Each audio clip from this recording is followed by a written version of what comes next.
अस्सलाम वालेकुम। 2-3 minute wait कर लेते हैं ताकि स्टूडेंट्स आ जाए तो फिर हम स्टार्ट करते हैं। तब तक अगर किसी को कोई प्रीवियस लेक्चर में कोई क्वेरी है तो वो पूछ लो आप।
प्रीवियस हम सेंसिटिविटी और स्पेसिफिसिटी देख रहे थे, उसकी हमने एक एग्जांपल भी की थी।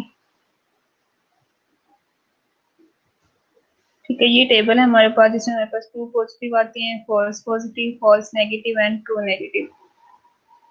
इसी को यूज करते हुए फिर हम सेंसिटिविटी और स्पेसिफिसिटी काउंट करते हैं।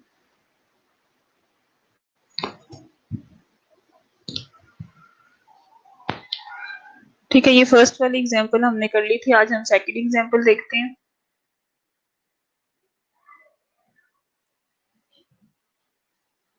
ये सेकंड एग्जांपल है। ठीक है, अब आप इसको सॉल्व करो। स्पेसिफिसिटी काउंट करनी है तो हम दोनों काउंट कर लेते हैं। सेंसिटिविटी भी हम काउंट करेंगे, स्पेसिफिसिटी भी हम काउंट करेंगे। ठीक है, पहले स्टेटमेंट आपने ध्यान से पढ़नी है, फिर आपने 2 by 2 टेबल बना के फिर हम इसकी सेंसिटिविटी और स्पेसिफिसिटी काउंट करेंगे।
ये बन गया 2 by 2 टेबल। वैल्यूज पुट हो गई।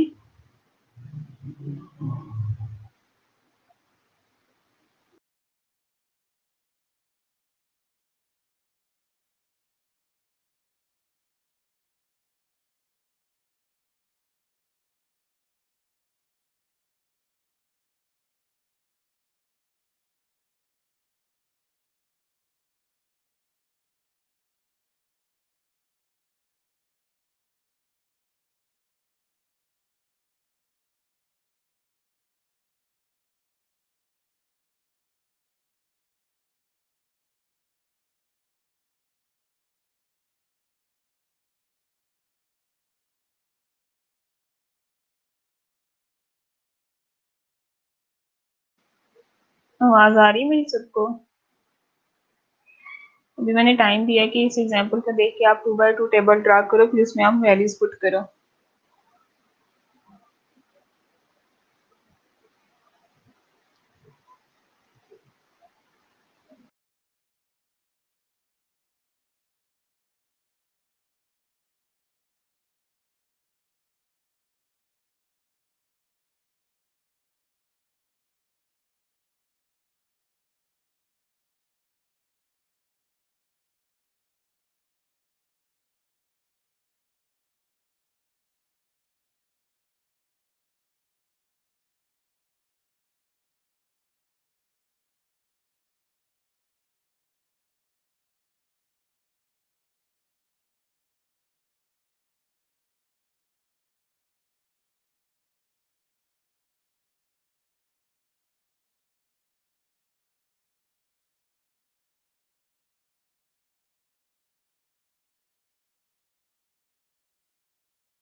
जी, होगी सोल्व।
चलो मैं बना के बता देती हूँ।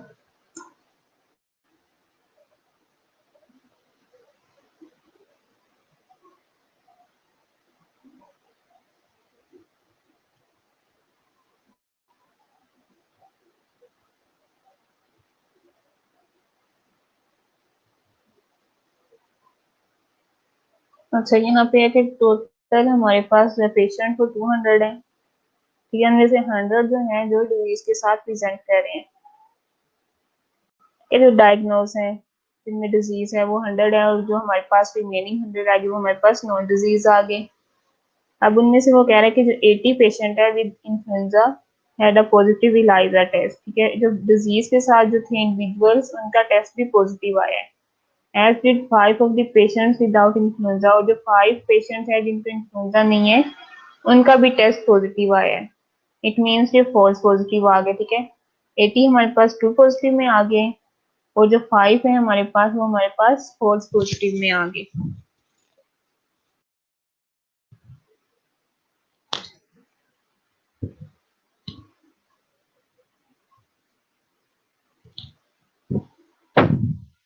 ठीक है, यहाँ पे हमारे पास आते हैं ट्रू पॉजिटिव, यहाँ पे हमारे पास false positive, false negative and true negative.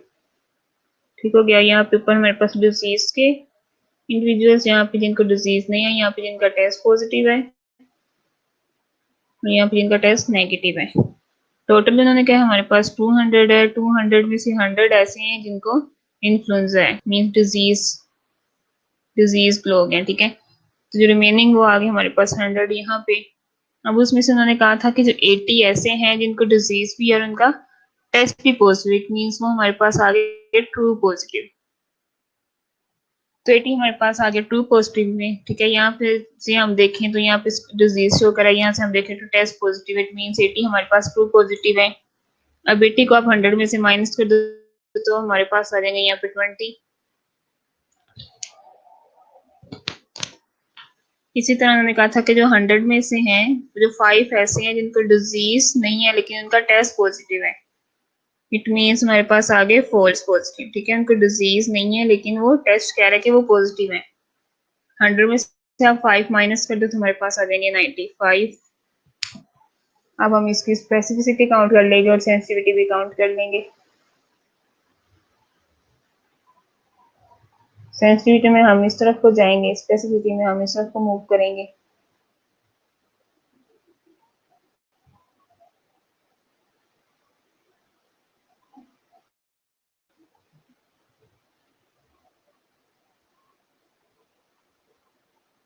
Sensitivity में हमारे पास आ जाएंगे ट्रू पॉजिटिव और true positive plus false negative. True positive हमारे पास है 80, 80 प्लस 20, तो ये हमारे पास आ जाएगी सेंसिटिविटी। इसी तरह specificity true negative over true negative plus false positive. True negative है हमारे पास 95, 95 प्लस 5, ठीक है। तो ये हमारे पास आ जाएगी स्पेसिफिसिटी।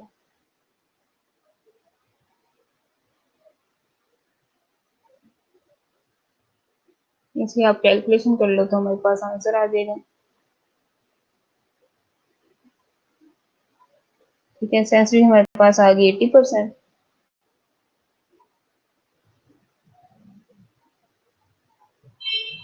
ये हमारे पास आ गई 95%।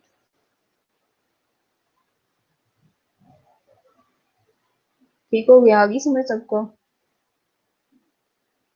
जिसने भी आंसर निकाला है सभी का यही आंसर आया है।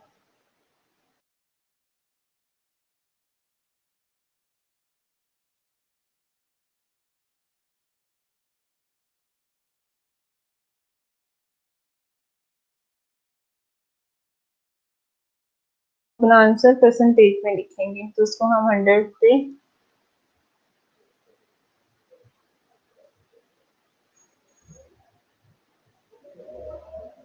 100 से हम उसको मल्टीप्लाई कर देंगे।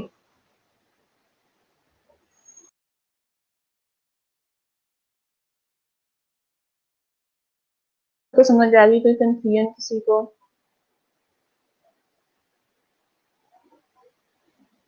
अगर किसी को नहीं समझ आई तो बता दो, फिर हम नेक्स्ट मूव करें।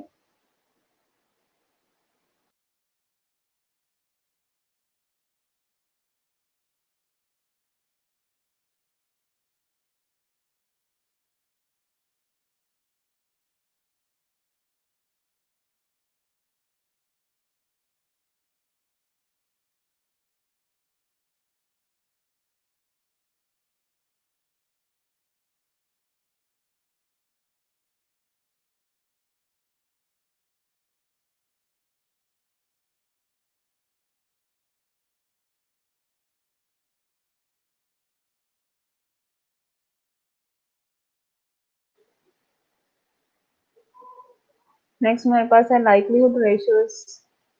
Likelihood ratios are additional calculations that can help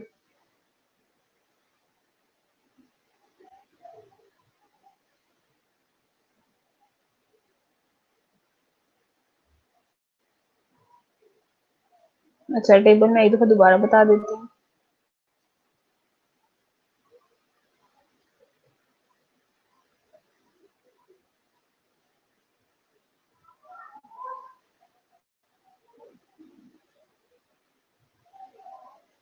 table हम हमेशा कोई भी सॉल्व करने एग्जाम्पल सॉल्व करने से पहले इस तरह बनाएंगे, true positive, false positive, false negative और ट्रू नेगेटिव। ठीक है, यहाँ पे डिजीज प्लस डिजीज इनका नहीं है, यहाँ पे टेस्ट इनका पॉजिटिव है, यहाँ पे टेस्ट इनका नेगेटिव है। ठीक है, फिर आप स्टेटमेंट पढ़ो, स्टेटमेंट में जैसे बताया गया फिर आप उसको इसमें पुट कर दो। टोटल पहले हम लिखते हैं, इसमें से टोटल में से फिर हम देखते हैं कि कितने डिजीज के लोग हैं, कितने नॉन डिजीज है, पहले हम वो मेंशन कर देते हैं। यहाँ एग्जांपल में 100 थे। ठीक है, जरूरी नहीं है कि हमेशा 100 हो सकता है, यहाँ पे 120 आ रही है, वहाँ पे 80 अभी डिपेंड करेगी आपकी स्टेटमेंट पे। फिर उसमें से उन्होंने कहा था कि 80 ऐसे इंडिविजुअल्स हैं जिनको डिजीज भी है, इन्फ्लुएंजा है, जब उनका एलाइजा किया तो उनका टेस्ट पॉजिटिव आया। ठीक है, तो हमारे पास वो आ गए ट्रू पॉजिटिव। ट्रू पॉजिटिव हमने यहाँ पे हमें स्टेटमेंट में नहीं दिए गए थे, वो हमने 80 को 100 में से माइनस करके तो खुद कैलकुलेट कर लिया, 20 आ गए हमारे पास। इस तरह वो कह रहा था कि 5 ऐसे हैं जिनको डिजीज नहीं है लेकिन टेस्ट उनका पॉजिटिव आ गया, मीन्स वो फॉल्स पॉजिटिव है, तो फॉल्स पॉजिटिव हमने यहाँ पे लिख दिए थे। अब ट्रू नेगेटिव हमें नीचे दिए गए तो हम ये ऑटोमेटिकली खुद इसको काउंट कर सकते हैं। तो 100 में से हमने 5 माइनस किए तो हमारे पास 95 आ गए, तो ये हमने यहाँ पे मेंशन कर दिया। ठीक है, स्पेसिफिसिटी में हमारे पास फार्मूला आता है true negative over true negative इस तरह। ठीक है, 95 ओवर 95 को प्लस में आप ऐड करते हैं, हमारे पास 100 होता है, तो ये हमारे पास आंसर आता है 0.95। क्योंकि हमें ये चाहिए होता है परसेंटेजेस में, तो हम इसको क्या करते हैं, मल्टीप्लाई कर देते हैं 100 से, तो ये हमारे पास आ गई 95% स्पेसिफिसिटी। ठीक हो गया।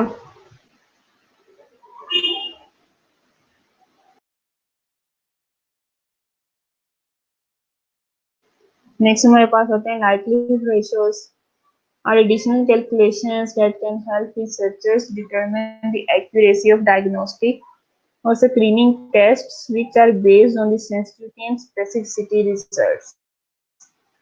The ratio of the true positive results to false positive results is known as the positive likelihood ratio.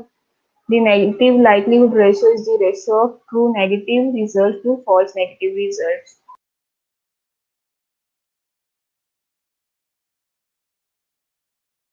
ठीक है, फिर हमें एक्यूरेसी चाहिए होती है अपनी डायग्नोस्टिक टेस्ट की, तो हम ये लाइक्लीहुड रेशियोज कैलकुलेट करते हैं जब हमारे पास सेंसिटिविटी स्पेसिफिसिटी अवेलेबल हो। ये हमारे पास फार्मूला है पॉजिटिव लाइक्लीहुड रेशियो का और नेगेटिव लाइक्लीहुड रेशियो का। ठीक है, ये हम बस इस तरह फार्मूला ही याद रखेंगे, इसकी हम कैलकुलेशन फर्दर नहीं करेंगे। करनी हो तो हम प्रीवियसली एग्जांपल को लेके ये पुट कर सकते हैं। ठीक है, sensitivity divided by 100 minus specificity, negative likelihood ratio 100 में से आप सेंसिटिविटी को माइनस कर दो, फिर उसको स्पेसिफिसिटी पे डिवाइड कर दो, हमारे पास नेगेटिव लाइक्लीहुड रेशियो आ जाएगा। The very high likelihood ratios or those that are greater than 10 rule in the disease or indicate that the patient has the disease। ठीक है, जब likelihood ratio greater than 10 आ जाएगा तो means के individual जितने भी हैं उनका टेस्ट इनका पॉजिटिव मीन्स के वो एक्चुअली में उनको डिजीज है।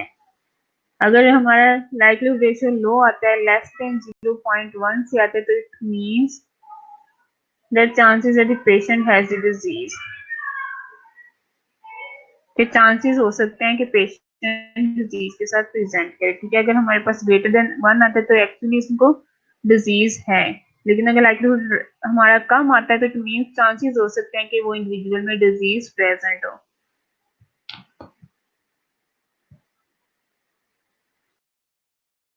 नेक्स्ट हमारे पास टॉपिक है मेजरमेंट स्ट्रेटजीज इन नर्सिंग। ठीक है, मेजरमेंट स्ट्रेटजीज आप कह लो, अगर हम इसको सेकंड नेम दे तो हम डाटा कलेक्शन मेथड भी कहते हैं। ठीक है, और ये इंपॉर्टेंट है, लास्ट टाइम ये एग्जाम में आया हुआ था डाटा कलेक्शन के मेथड्स। ठीक है, तो ये सारे मेथड्स हम देख लेते हैं कौन कौन से हैं। नंबर 1 पे हमारे पास आते हैं फिजियोलॉजिकल मेजर्स, नंबर 2 पे ऑब्जर्वेशनल मेजरमेंट, नंबर थर्ड पे इंटरव्यूज एंड फोर्थ पे क्वेश्चनियर्स एंड स्केल्स। तो डिफरेंट हमारे पास मेथड्स हैं जिससे हम डेटा कलेक्ट करते हैं। ये हमारे पास मेजरमेंट मेथड्स हैं जिससे हम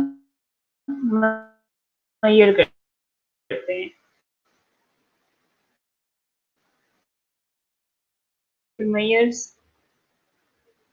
इसमें हम क्या देखते हैं? Some of the first physiological nursing studies examine basic care activities such as mouth care, facial ulcer care, and infection control related to urinary bladder catheterization, intravenous therapy and tracheostomy care। के कुछ example बताई गई हैं जो physiologically nursing studies जो की गई थी वो हैं। इसमें दो मेथड बताए गए कि हम फिजियोलॉजिकल मेजरमेंट में दो मेथड कर सकते हैं। इन विवो मेथड के जरिए हम फिजियोलॉजिकल मेजरमेंट ले सकते हैं, इन विट्रो मेथड से के जरिए। अब विवो मेथड में कौन कौन सी एग्जाम्पल्स आएंगी? विवो मेथड क्या होता है, किस तरह का हम इसमें मेथड यूज करते हैं, किस पे करते हैं, और विट्रो मेथड्स हमारे पास कौन से मेथड है, इसकी एग्जाम्पल क्या क्या हो सकती है? विवो मेथड किसे हम कहते हैं और इसमें कौन सी एग्जांपल्स आ सकती हैं?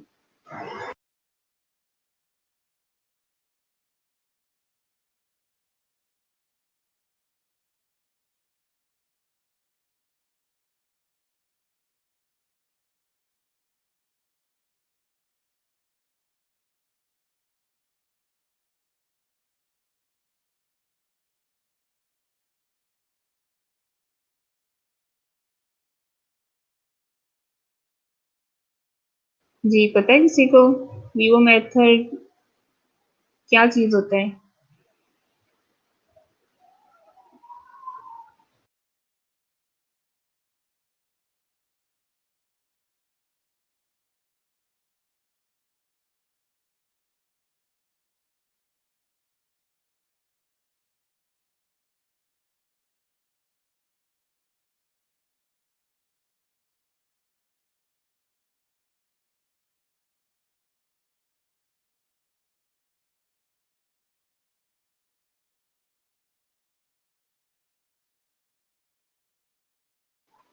ठीक है, विवो जो हम विद इन ऑर्गेनिज्म करते हैं या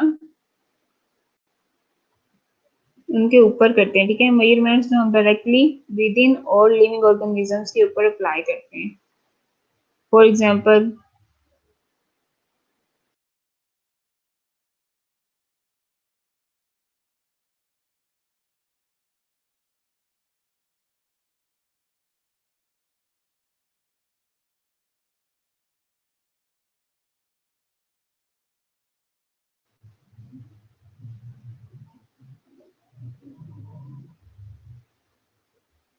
अच्छा सुनिए, जो आपने बताया इन विट्रो जो ऑर्गेनिज्म की बॉडी में नहीं होता, ये बॉडी में होता है या बॉडी के ऊपर होता है?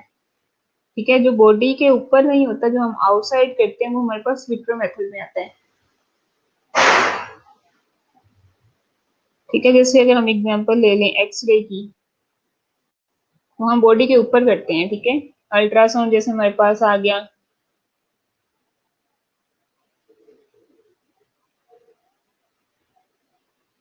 ठीक है, रेडियोग्राफी हमारे पास आ गया, तो ये क्या होते हैं, हम बॉडी के ऊपर करते हैं।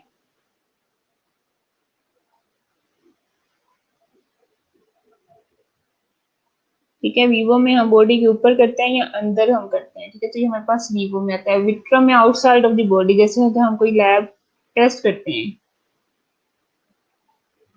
ठीक है, एक दफा हमने सैंपल ले लिया, बाद में उसमें हम केमिकल्स या जो भी उस पे डाई वगैरह डाल के रिजल्ट चेक करते हैं, वो हम आउटसाइड ऑफ द बॉडी वो सारे रिजल्ट चेक करते हैं। ठीक है, तो वो हमारे पास विट्रो मेथड में आते हैं।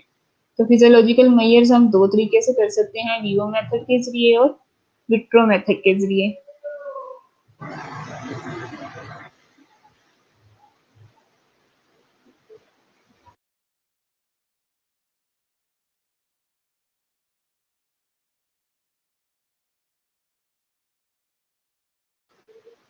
ठीक हो गया।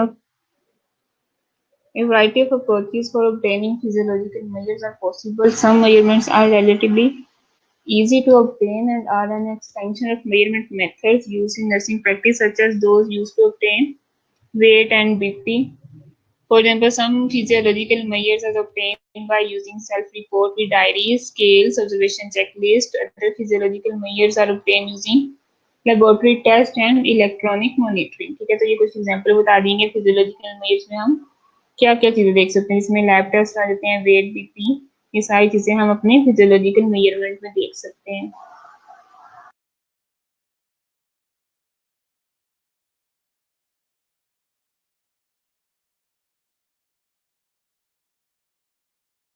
नेक्स्ट हमारे पास आ जाता है ऑब्जर्वेशनल मेजरमेंट।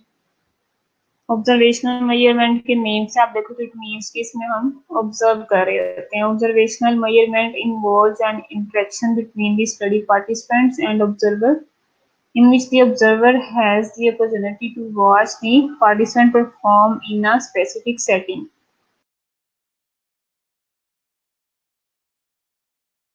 ठीक है, ऑब्जर्वेशन में क्या होता है, जो रिसर्चर होता है वो पार्टिसिपेंट को ऑब्जर्व कर रहा होता है। अब इसमें हमारे पास दो टाइप्स आ जाते हैं ऑब्जर्वेशन की, unstructured observation and structured observation.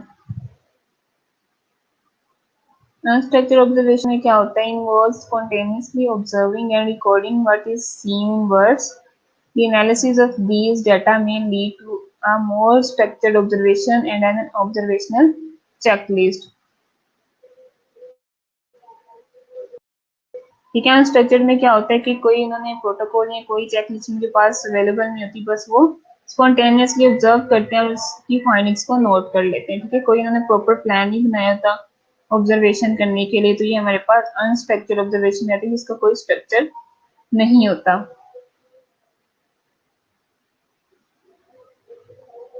Structured observation में क्या होता है, the researcher carefully defines what he और she will observe and how the observation are to be made, recorded and coded as numbers। ठीक है, अब यहाँ पे क्या है, टोटली वो स्ट्रक्चर्ड ऑब्जर्वेशन करते हैं। पहले से वो प्लान कर लेते हैं कि उन्होंने किस चीज को ऑब्जर्व करना है, कैसे करना है, कैसे रिकॉर्ड करना है और क्या उनको उन्होंने कोडिंग देनी है। For observations to be structured, researchers will develop a category system for organizing and sorting the behaviors events being observed.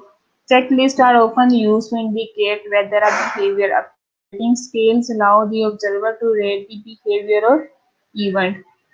ठीक है, जब हम स्ट्रक्चर ऑब्जर्वेशन करेंगे तो हम प्रिपेयर्ड होंगे। तो फिर यहाँ पे बता दीजिए कि कुछ हम चेकलिस्ट यूज करते हैं ऑब्जर्वेशन को नोट करने के लिए। कुछ हमारे पास रेटिंग स्केल्स होते हैं जो हम उनको रेटिंग दे देते हैं।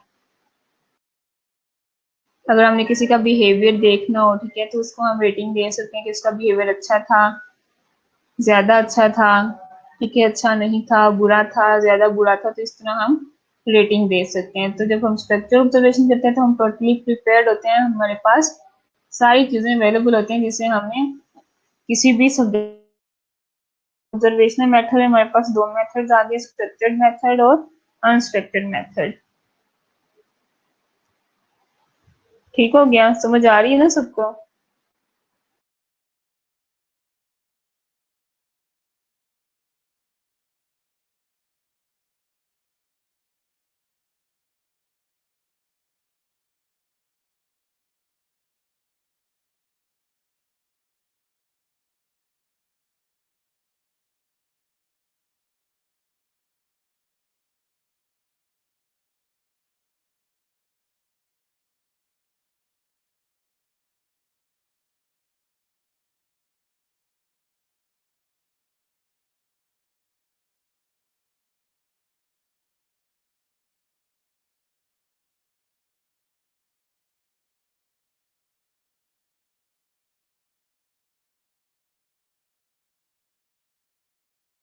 तो मैं रिपीट कर देती हूँ।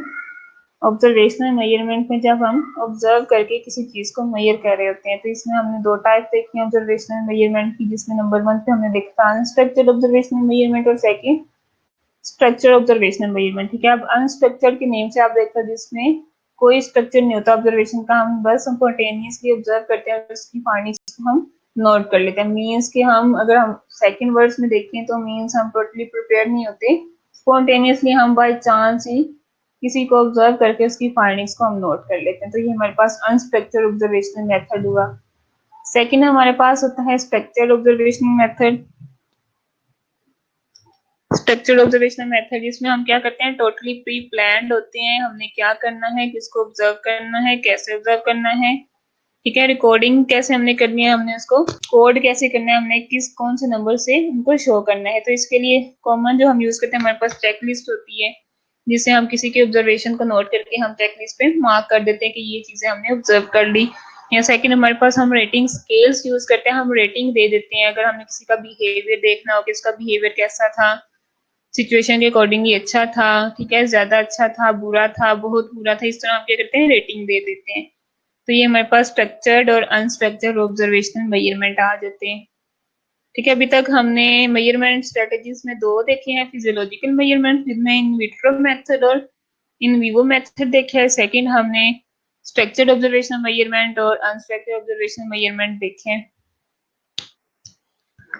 अच्छा, अभी आप 5 मिनट्स की फिर ब्रेक ले लो, ठीक है, तो फिर हम नेक्स्ट स्टार्ट करते हैं। 4:35 हो गया, देन 4:40 पे हम स्टार्ट करते हैं। ठीक हो गया।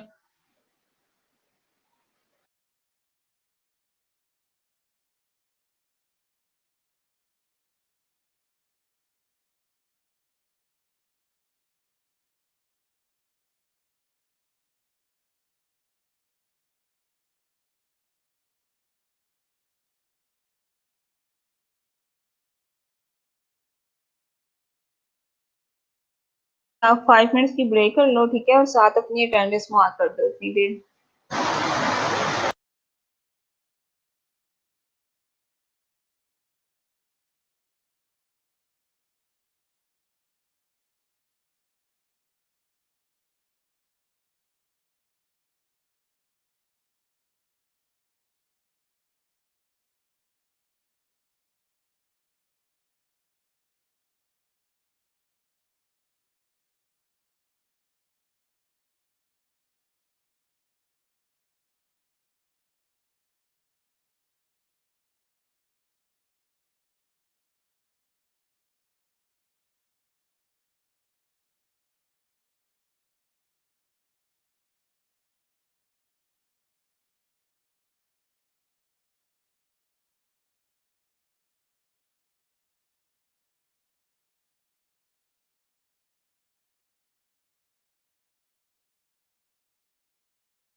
तो ये अटेंडेंस के लिए रह गए तो अपनी मार्क कर लो अटेंडेंस।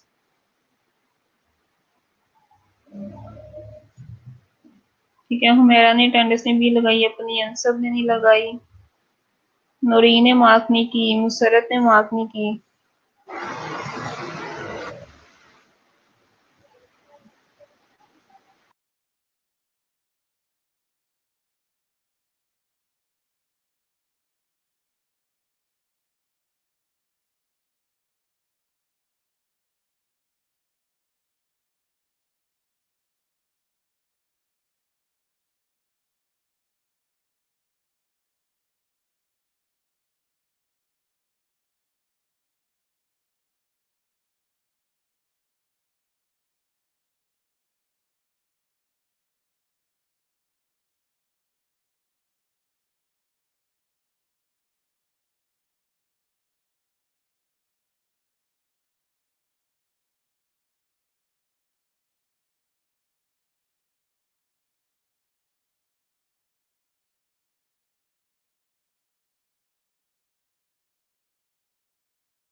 चलें स्टार्ट करते हैं दोबारा से।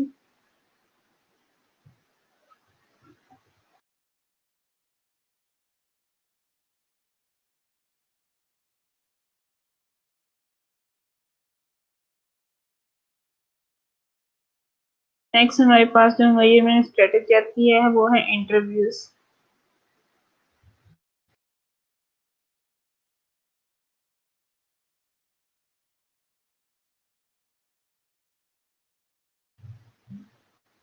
An interview involves verbal communication between the researcher and subject, during which information is provided to the researcher. ठीक है, इंटरव्यू में क्या होता है, वर्बल कम्युनिकेशन होती है, डायरेक्ट टू डायरेक्ट, ठीक है, फेस टू फेस कम्युनिकेशन होती है रिसर्चर सब्जेक्ट के दरमियान।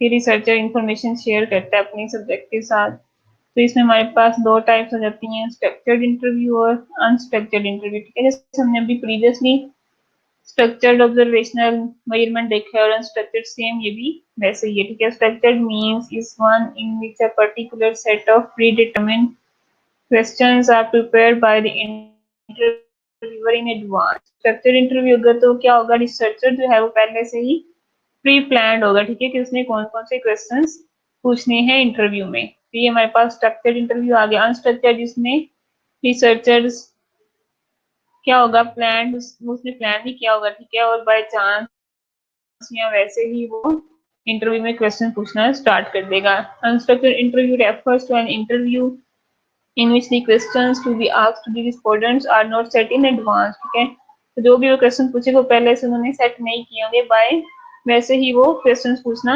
रैंडमली स्टार्ट कर देंगे। तो ये हमारे पास structured interview and unstructured interview आ गए इंटरव्यू के टाइप्स में।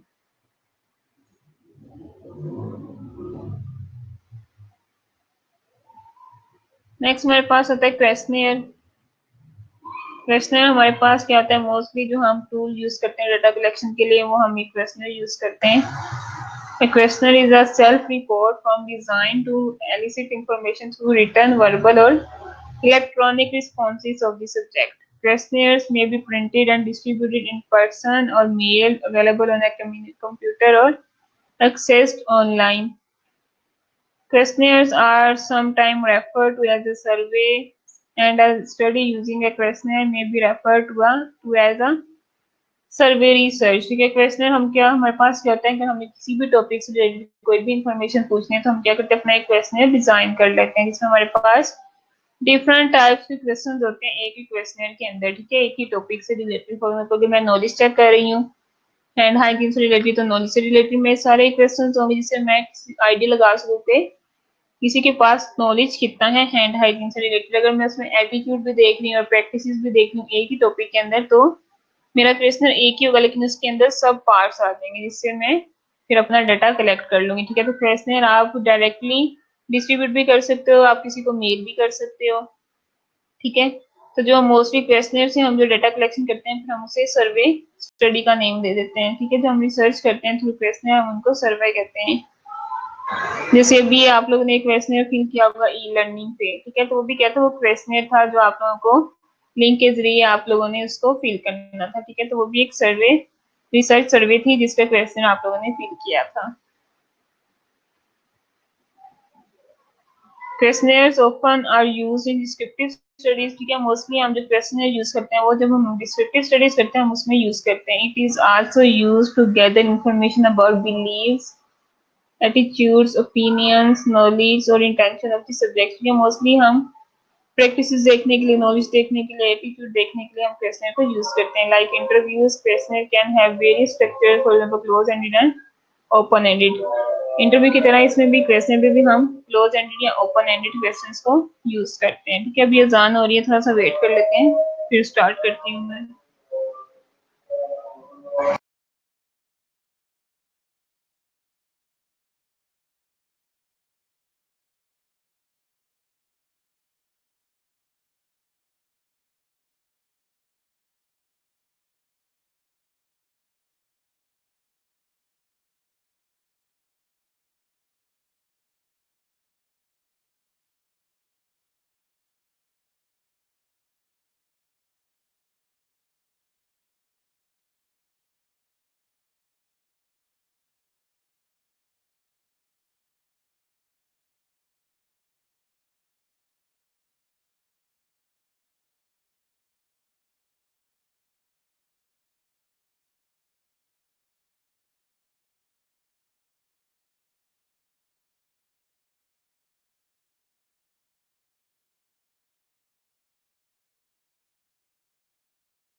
अच्छा, अनस्ट्रक्चर्ड ऑब्जर्वेशन की मैं एग्जांपल शेयर कर देती हूँ।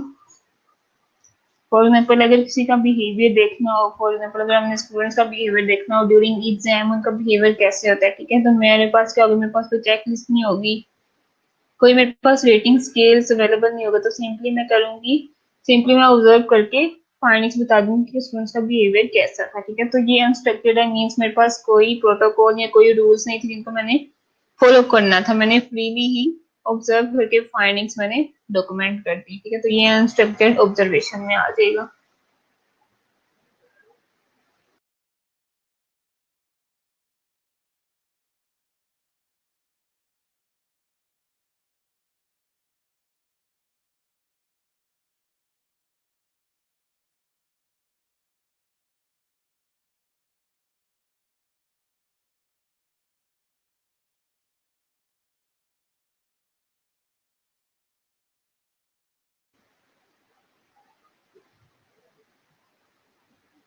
नेक्स्ट हमारे पास types of questions in a structured instrument. ठीक है, मोस्टली जो हम क्वेश्चन यूज करते हैं अपने क्वेश्चन में, या हम क्लोज एंडेड यूज करते हैं, ओपन एंडेड यूज करते हैं। क्लोज एंडेड क्या होते हैं क्वेश्चंस और ओपन एंडेड में क्या डिफरेंस है दोनों में?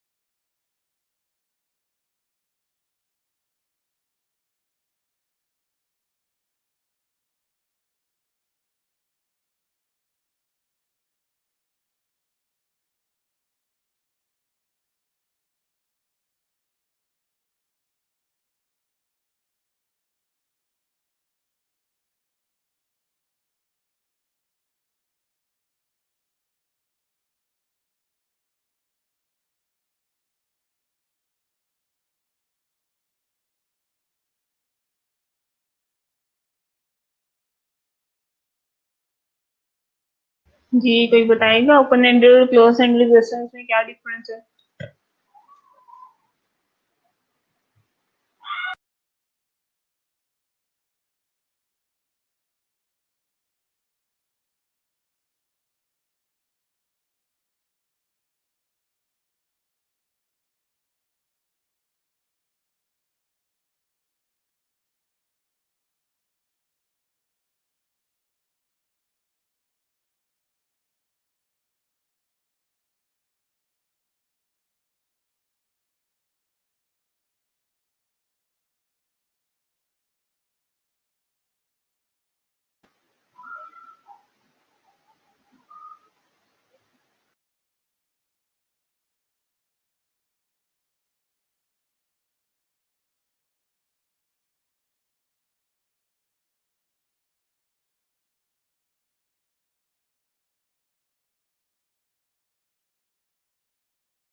अच्छा, क्लोज एंडेड में जरूरी नहीं है कि हमारे पास सिर्फ यस और नो में ही आंसर है। क्लोज एंडेड हम उन्हें कहते हैं जो हमने ऑलरेडी उन्हें ऑप्शंस फिक्स किए होते हैं कि अगर उन्होंने कोई ऑप्शन सेलेक्ट करना है तो जो हमने ऑप्शन दिए हुए वो उन्हीं में से ही सिलेक्ट करेंगे। ठीक है, उससे बाहर जाके वो कोई ऑप्शन अपना पुट नहीं करेंगे। ठीक है, तो ये हमारे पास क्लोज एंडेड आते हैं जिसमें यस नो आ जाए, या जैसे आप लोगों के एमसीक्यूज आते हैं तो एमसीक्यूज भी क्या है, वो भी क्लोज एंडेड है। ठीक है, कि आपको एक फिक्स ऑप्शंस दिए जाते हैं कि उन ऑप्शंस में से आपने कोई ना कोई ऑप्शन सिलेक्ट करना है, तो ये हमारे पास क्लोज एंडेड आते हैं। ठीक है, और ओपन एंडेड जैसे आप लोगों के आगे एससीक्यूज आ गए, तो वो क्या होते हैं, ओपन एंडेड क्वेश्चन होते हैं, फ्री हैंड आपको होता है कि आप उसके अंदर जो मर्जी मेंशन कर सकते हो। ठीक है, तो ये हमारे पास ओपन एंडेड क्वेश्चन आ गए। तो मोस्टली जो हम क्लोज एंडेड क्वेश्चन यूज करते हैं वो हम क्वांटिटेटिव स्टडीज में करते हैं। ठीक है, क्योंकि हमें उसमें लिमिटेड इंफॉर्मेशन चाहिए होती है। और ओपन एंडेड मोस्टली हम क्वालिटेटिव स्टडीज में करते हैं जब हमें क्वालिटी किसी को जज करना हो। ठीक है, तो वो उसके लिए हम फिर ओपन एंडेड क्वेश्चन की ऑप्शन देते हैं। क्लोज एंडेड क्वेश्चन के जो आंसर होते हैं उनको एनालिसिस करना ईजी होता है, क्योंकि जो हमने ऑप्शन दिए होते हैं उन्हीं में से ही कोई ना कोई एक ऑप्शन हमें मिलता है। लेकिन जो ओपन एंडेड है उसमें तो क्या होता है, डिटेल में फिर वो हमें वो दे देते हैं, आंसर दे देते हैं। ठीक है, तो फिर ओपन एंडेड क्वेश्चंस को एनालिसिस करना भी थोड़ा टफ होता है।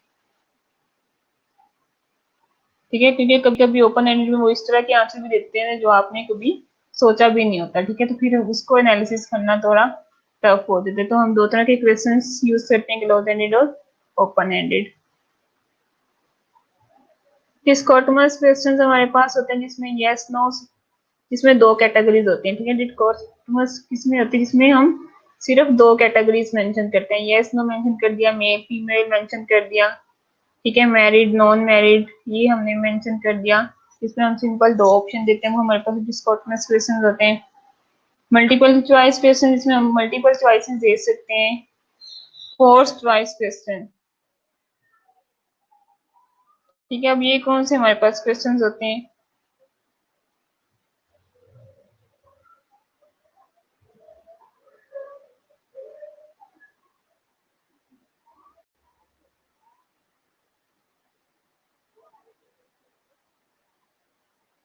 ठीक है, ऐसे क्वेश्चंस जिसमें फोर्स दिया जाता है कि आप इनमें से कोई ना कोई जो आपको लगता है कि जो बेस्ट है वो आप सिलेक्ट करो, तो ये हमारे पास फोर्स बेस्ड क्वेश्चंस आ जाते हैं। ठीक है, कि आप फोर्स कर रहे होते हो कि आप इसका आंसर हमें दो, तो ये हमारे पास इस किस्म के हमारे पास क्वेश्चन आते हैं, हमारे पास फोर्स चॉइस क्वेश्चन आ जाते हैं।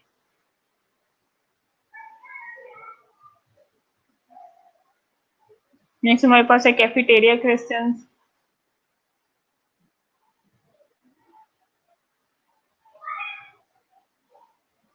ठीक है, जैसे आप लोगों को सिनेरियो बेस्ड क्वेश्चंस आते हैं, तो आपको लगता है कि सारे जो आंसर्स जो ऑप्शंस है उन वो सभी अप्लाई हो सकते हैं। ठीक है, लेकिन उसमें से जो बेस्ट वन होता है वो आपने वो सिलेक्ट करना होता है। तो कैफेटेरिया क्वेश्चन में भी यही है कि जो आपको बेस्ट लगता है, जो मोस्ट उसके आपके क्वेश्चन के करीब होता है, ठीक है, आप उसको सिलेक्ट करते हो, आपके पास कैफेटेरिया क्वेश्चन आते हैं। तो रैंक ऑर्डर में आप रैंकिंग दे देते हो। ठीक है, मोस्ट से लीस्ट इंपॉर्टेंट आप बता दो, जैसे 1 2 3 इस तरह आप रैंकिंग कर देते हो, या 5 4 3 आप इस तरह रैंकिंग दे देते हो। ठीक है, तो ये हमारे पास रैंक ऑर्डर क्वेश्चन आ जाते हैं। ये कुछ एग्जांपल बताई गई है। डिस्कॉटोमस में यस नो ऑप्शन आते हैं। ठीक है, मल्टीपल में उन्होंने 4 ऑप्शन दी गई हैं। कैफेटेरिया में जो मोस्ट आपको लगता है कि जो बेस्ट वन है वो आप वो सिलेक्ट करते हो। रैंक ऑर्डर में उन्होंने रैंकिंग दे दी है कि कैरियर सबसे नंबर 1 पे रैंक है, फिर फैमिली रिलेशनशिप, फिर फ्रेंड्स, फिर हेल्थ, मनी, रिलीजन, ये उन्होंने रैंकिंग दे दी है। फोर्स बेस्ड क्वेश्चंस हैं जिसमें फोर्स करें कि आप उसको कोई ना कोई इनमें से आंसर बताओ। रेटिंग स्केल्स में रेटिंग उन्होंने रेट कर दिया गया। ठीक है, 0 1 2 3 ये क्या उन्होंने रेटिंग बता दी है। जैसे पेन स्केल है तो वो भी क्या है, रेटिंग स्केल पे हम पेन मेजर करते हैं।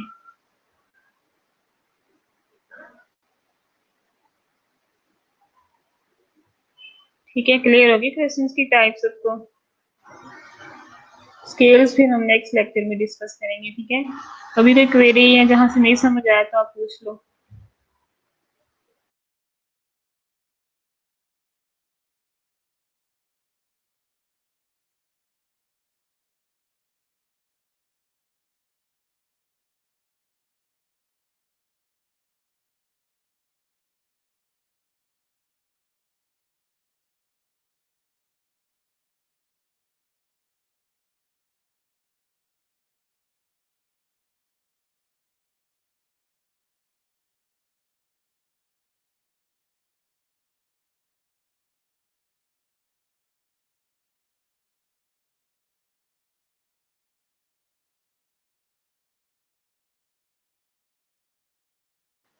चलें ठीक है, फिर ओके, अल्लाह हाफिज।